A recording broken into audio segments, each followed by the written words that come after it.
پاکستان اور دنیا بھر میں لاکھوں دیکھنے اور سننے والوں کو ریاض خان کا سلام۔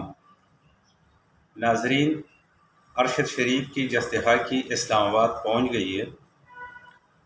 آج فیصل مسجد میں ان کا نماز جنازہ ہوگا اور ان کی تدفین اسلام آباد کے H11 قبرستان میں کی جائے گی۔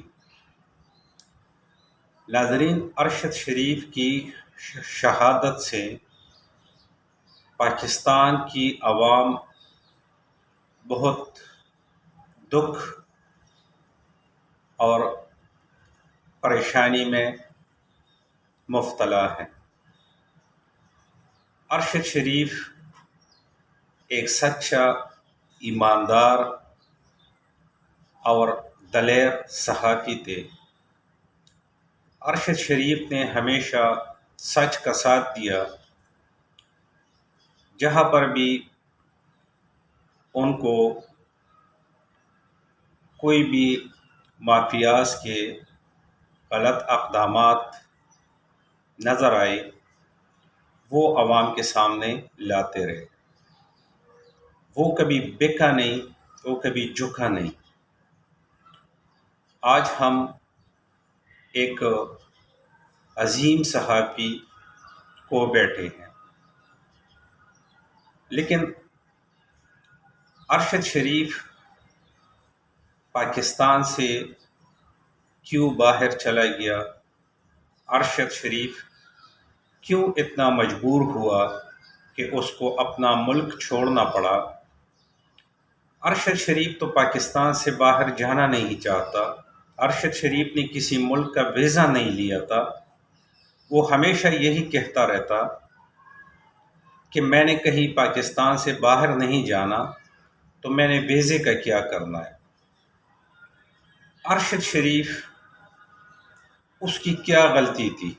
اس کا کیا گناہ تھا جس کو اتنے بے دردی کے ساتھ شہید کیا گیا؟ اس کے چھوٹے چھوٹے بچے ہیں، اس کی فیملی ہے۔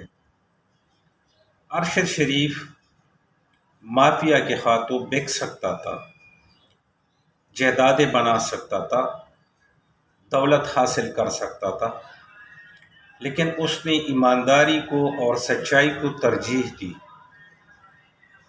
آج وہ قربان ہو گیا۔ ناظرین، جس وقت ارشد شریف پاکستان چھوڑ رہا تھا تو پاکستانی عوام چاہیے تھا کہ وہ نکلتے، اس کا ساتھ دیتے کہ آپ ایک سچائی کا جنگ لڑ رہے ہو، آپ پاکستان نہیں چھوڑو گے، ہم آپ کے ساتھ ہیں۔ جیسے عمران خان کے لیے لوگ نکلتے ہیں، عمران خان کا ساتھ دیتے ہیں، اور عوام کہتے ہیں کہ عمران خان ہمارا ریڈ لائن ہے۔ اس طرح پاکستان کا کوئی بھی محب وطن صحافی ہو، کسی ادارے میں ہو، سیاستدان ہو، وہ پاکستانی عوام کا ریڈ لائن ہوتا ہے۔ اگر ان پہ مشکلات آتے ہیں تو پاکستانی عوام کو اس کا ساتھ دینا چاہیے۔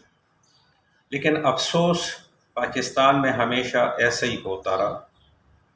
عوام 2 دن 3 دن ارشد شریف صاحب کی پکچرز کو DPO پہ لگائیں گے، ارشد شریف کے بارے بات کریں گے، لیکن پاکستانی عوام 3-4 دن بعد ارشد شریف صاحب کو بھول جائیں گے اور اپنے اپنے مصروفیات میں مصروف ہو جائیں گے، دنیا کی بھاگ دوڑ میں مصروف ہو جائیں گے۔ ارشد شریف نے اس ملک اور اس قوم کے لیے قربانی دی۔ ارشد شریف پاکستان کا ہیرو ہے۔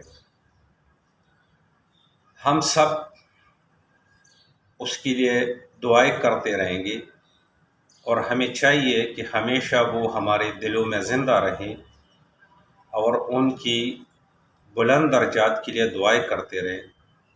میری دعا ہے کہ اللہ تعالیٰ ارشد شریف کو جنت الفردوس میں اعلیٰ مقام عطا فرمائے، ان کے ورثاء کو صبر جمیل عطا فرمائے۔ اللہ حافظ۔